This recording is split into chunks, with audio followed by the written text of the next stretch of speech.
Hello children, I hope you all had a lovely week and were able to watch our video lesson on Joshua and the walls of Jericho. Did you build a wall? I hope you did the worksheet and activity. I would love to see more pictures of your work. And did you learn the song? Our story this week is of a lady named Ruth and how kind she was. Here we go. The Story of Ruth.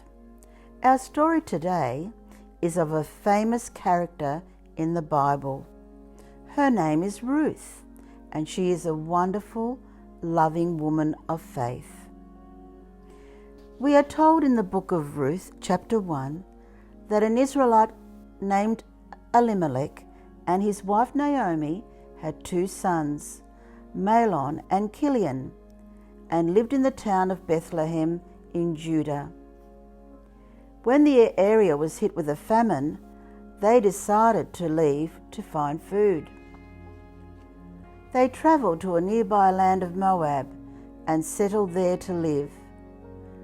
The Moabite people did not worship God, but their own idols.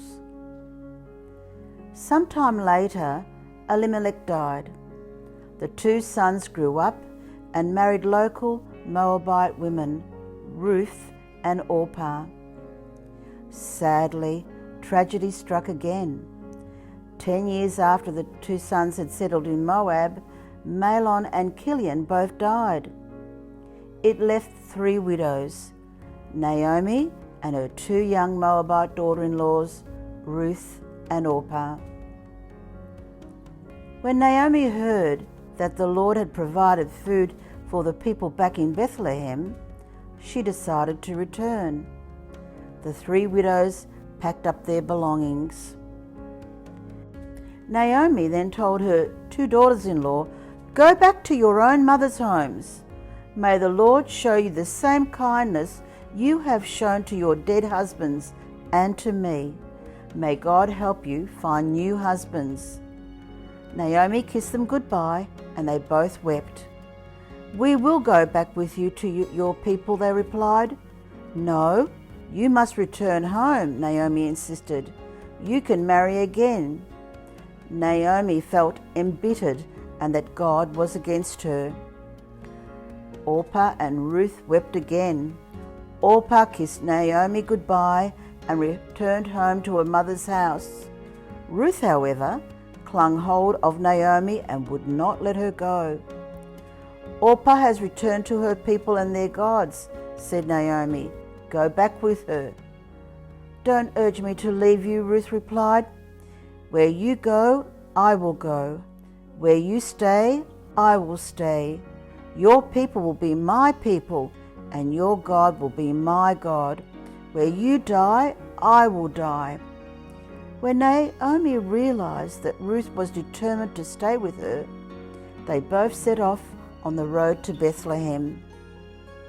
They arrived in Bethlehem just as the barley harvest was beginning.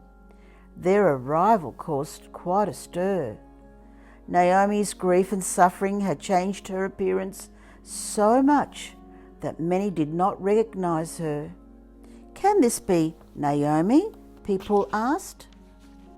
"Don't call me Naomi," she insisted.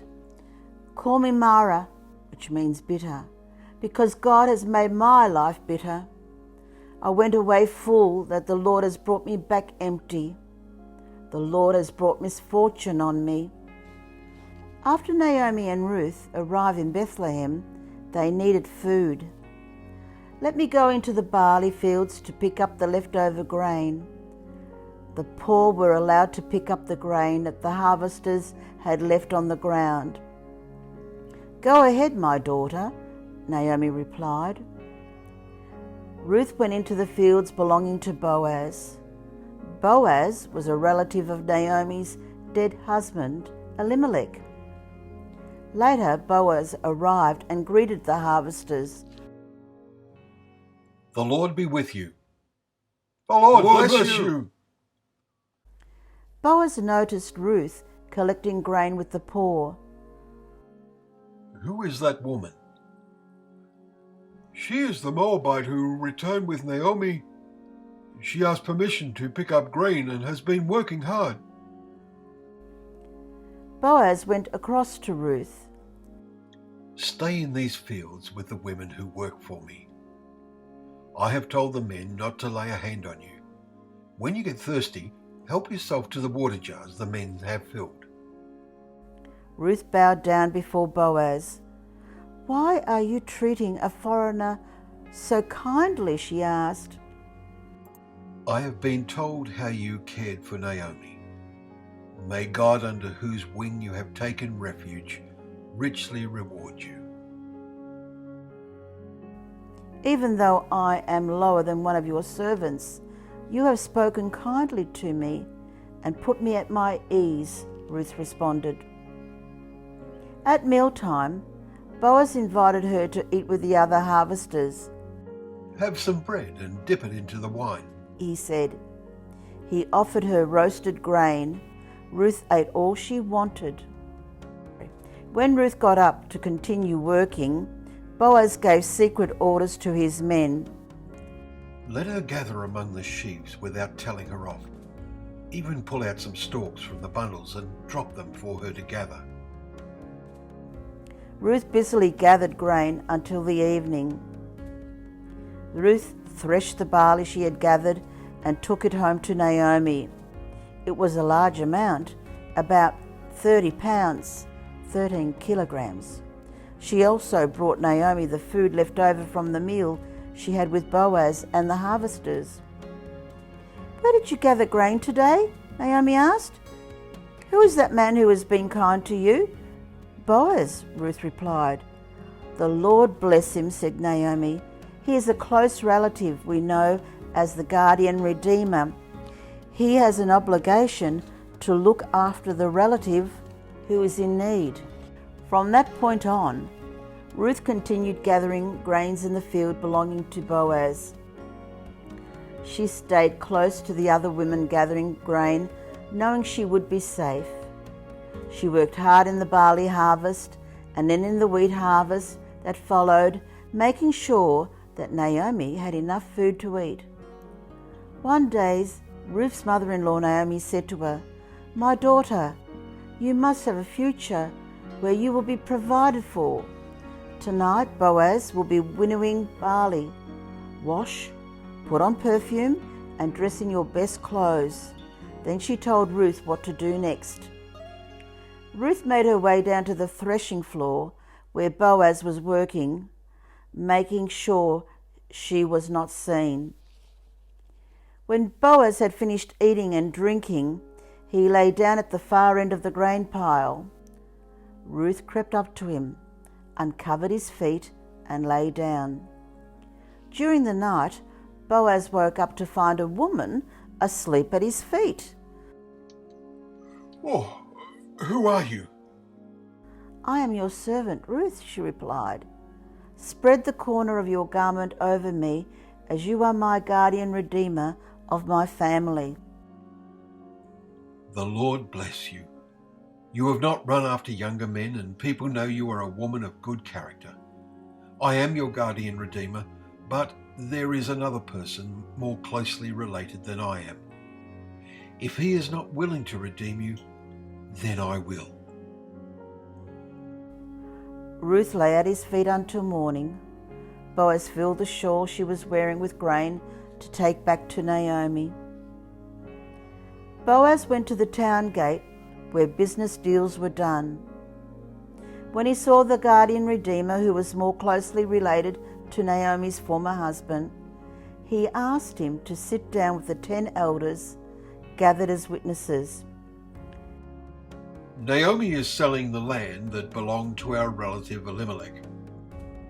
You have the first right to buy it, but if you do not want to, then I will." "Oh, I will redeem it." "One more thing, you must marry Ruth the Moabite, Naomi's daughter-in-law, on the day you redeem it." "Oh, I cannot marry, as I already have a wife." "Will you buy it, as I cannot?"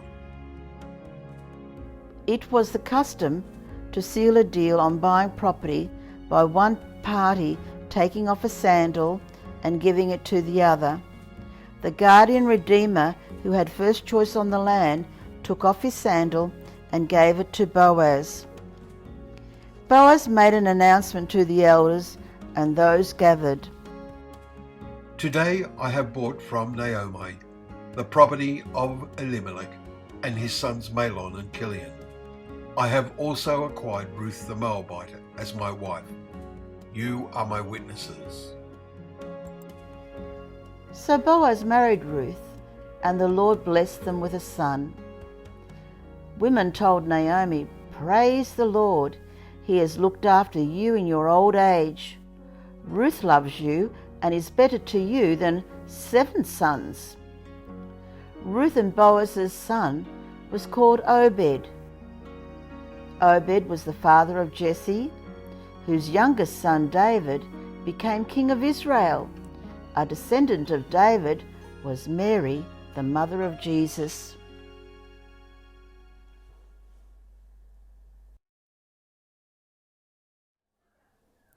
Goodbye, children, and I hope you enjoyed the lesson on the story of Ruth. Ruth was very kind, wasn't she? Don't forget to download the activity sheets. I've included some puppet cutouts for you this week as well. You might need some straws or some icy pole sticks for them. Bye for now.